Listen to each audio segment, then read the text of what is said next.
নমস্কাৰ। কবি উত্তম কুমাৰ বৰদলৈদেৱৰ কবিতা এটি পাঠ কৰিব ওলাইছোঁ। লকডাউনৰ কিবাটো।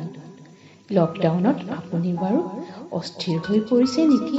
এই ধৰক কবিতা এটা পঢ়িবলৈ লৈ আধা পঢ়িয়েই সামৰি থৈছে, গল্প এটা কাষ চপাই আনি আধাতেই আঁতৰাই পঠাইছে।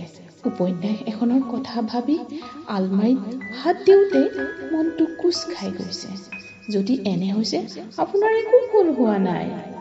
আপুনি আচলতে কিবা এটা বিচাৰি ফুৰিছে। ফেচবুকতেই পৰিস্মিতা বৰদলৈৰ অনুগল্প দুটামান পঢ়ো বুলি ভাবোতেই নিভা গগৈয়ে নেনগল্প আপলোড কৰিলে। পঢ়িবলৈ লওঁতেই কুমাৰিকা তালুকদাৰে অনুগল্প আপলোড কৰিলে। উত্তম কুমাৰ বৰদলৈৰ কথা গল্প এটা চকুত পৰিল, পঢ়া নহল। অৰ্পণা দত্ত চৌধুৰীয়ে ইমান ধুনীয়াকৈ গল্প পাঠ কৰিছে, সম্পূৰ্ণ শুনিবলৈ মন নকৰিলে। প্ৰাঞ্জল কুমাৰ লাহনৰ কবিতাৰ ভিডিঅ' সুন্দৰ হৈছে।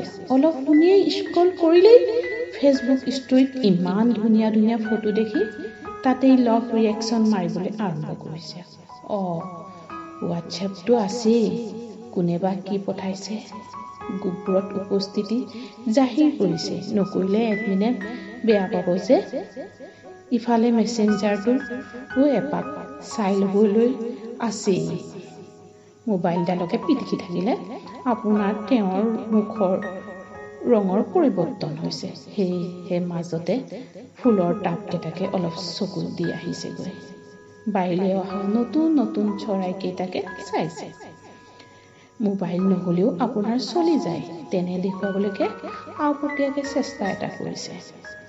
টিভিটো চাবলৈ আছেই, কৰোনা আক্ৰান্তৰ সংখ্যা জানিবলৈ মন গৈছে। হিমন্ত বিশ্বৰ মুখখন সজীৱতা কমা যেন লাগি আপোনাৰ চিন্তা হৈছে। নিউজ পেপাৰখনৰ নিউজবোৰ দেখোন আগদিনাখনেই মোবাইলত পঢ়িলেই। তথাপিও আপুনি পেপাৰখন পঢ়িবলৈ চেষ্টা কৰিছে, ভালকৈ পঢ়িব পৰা নাই। ইখন পেজৰ পৰা সিখন পেজলৈ জঁপিয়াই লাহেকৈ সামৰি থৈ দিছে।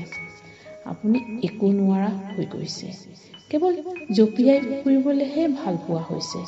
ক'তো মন নবহা হৈছে। Facebook, WhatsApp, Instagram, TV, cinema, serial, YouTube সকলোতে আপুনি জঁপিয়াই ফুৰিছে। আপুনি বিচৰা কিবা এটা বিচাৰি পোৱা নাই।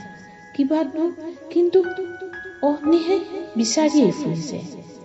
গান এটাও সম্পূৰ্ণকৈ শুনিব পৰা নাই, কবিতা এটাও সম্পূৰ্ণকৈ পঢ়িব পৰা নাই। অনুগল্প, নেনগল্প, কথা গল্প, চুটি গল্প, উপন্যাস একোতেই মন বহাব পৰা নাই। Facebook story, messenger, WhatsApp, Instagram, YouTube, TV, গান নাই, একোৱেই ভাল লগা নাই। আপুনি বিচাৰি ফুৰিছে কি? আপুনি নিজেই নজনা হৈছে। ময়ো। আপুনি বিচাৰি ফুৰিছে যি, সেয়া লকডাউনৰ পৰা মুক্তি নেকি? সেইটো আপুনি নাজানে। কৰোনা বাঢ়ে যদি কিবা এটা বিচাৰি ফুৰিছে আপুনি। আপুনিও নাজানে, ময়ো নাজানো কিবাটো কি, কিন্তু বিচাৰি ফুৰিছে। এই যে নজনাকৈ বিচাৰি ফুৰিছে, সেইটোৱেই বৰ্তমান লকডাউনৰ সন্তুষ্টি। গতিকে বিচাৰি থাকক, ময়ো বিচাৰি ফুৰিছোঁ। বিচাৰিবলৈ বন্ধ কৰিলেই আপুনি হৈ পৰিব পাৰে মানসিক ৰোগী। মুঠতে বিচাৰিছোঁ, যদি নাজানো বিচাৰিছোঁ কি, আপোনাৰ দৰেই লকডাউনত পাব পৰা কিবাটো, কিন্তু নজনাকৈ ই কিবাটো বা কি। ধন্যবাদ। কবিতা পাঠ মফিদা বেগম।